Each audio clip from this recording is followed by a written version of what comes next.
Breaking news చూస్తున్నాం. CM Revanth కి big shock తగిలింది. నిన్న సిఎల్పి మీటింగ్ కి ముగ్గురు ఎమ్మెల్యేలు డుమా కొట్టారు. కోమటిరెడ్డి రాజగోపాల్ రెడ్డి, గడ్డం వివేక్, ప్రేమ్ సాగర్ రావు. ఈ ముగ్గురు కూడా మంత్రి పదవులు ఆశిస్తున్న వారే. ముగ్గురు కూడా బహిరంగంగా వాళ్ళ స్వరం విప్పి నాకు మంత్రి పదవుల అవకాశం కావాలని అడిగిన వారే. డెఫినెట్ గా వారంతా కూడా ప్రతిఘటిస్తున్నారన్నట్టుగా అర్థమవుతోంది. అయితే మంత్రివర్గ విస్తరణలో చోటు కల్పించాలంటూ ముగ్గురు ఎమ్మెల్యేలు ప్రయత్నాలు చేస్తున్నారు. మంత్రి పదవి ఇవ్వాలంటే ఇటీవల ఎమ్మెల్యేలంతా హాట్ కామెంట్స్ చేశారు. కాంగ్రెస్ లో ఎమ్మెల్యేల గైర్హాజరు విస్తృతంగా చర్చ జరుగుతోంది. సిఎల్పి మీటింగ్ లో ఎమ్మెల్యేల పైన సీఎం సీరియస్ అయ్యారు. కేబినెట్ విస్తరణ పైన పార్టీ నేతలు మాట్లాడొద్దని వార్నింగ్ కూడా ఇచ్చారు. మంత్రివర్గం విస్తరణ అధిష్టానం చూసుకుంటుందని రేవంత్ రెడ్డి చెప్పుకొచ్చారు.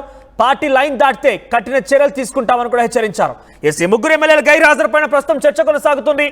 ముగ్గురు కూడా వారంతా కూడా ఆవేదన వ్యక్తం చేస్తూ ఏకంగా రాజగోపాల్ రెడ్డి అయితే కొంత ఆవేదన చెందుతూ కన్నీరు అంటే ఒక రకంగా దుఃఖిస్తున్నటువంటి కంఠంతోనే మాట్లాడుకొచ్చారు. ఆయన నేనేం తప్పు చేశాను, ఏం పాపమైంది, నేను పార్టీకి పని చేస్తానని ఎందుకు పట్టించుకోలేదంటూ కూడా ఆయన బహిరంగంగానే మాట్లాడిన పరిస్థితి. నిన్న ప్రేమ్ సాగర్ రావు కూడా ఇదే స్థాయిలో రెచ్చిపోయారు. ఒకసారి ప్రేమ్ సాగర్ రావు ఏం మాట్లాడారో చూద్దాం.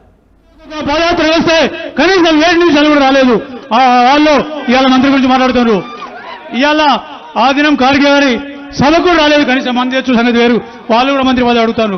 మొత్తం టీఆర్ఎస్ 2 సార్లు, బీజేపీ అన్ని పార్టీలు తిరిగి వచ్చిన ఎవరైతే ఉన్నారో వాళ్ళు కూడా ఇవాళ మంత్రి పదవి అడుగుతున్నారు. వాళ్ళు ఒక కుటుంబంలో 3 అయిపోయినాయి.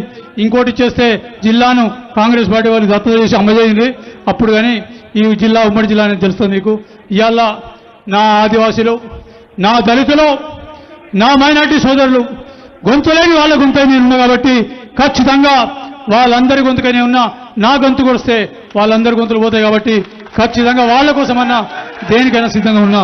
ఈ అవకాశం ఇచ్చిన దానికి ఏమన్నా బాధ కలిగిస్తే పెద్దలు శ్రీరావు గారు మాట్లాడుతున్నారు.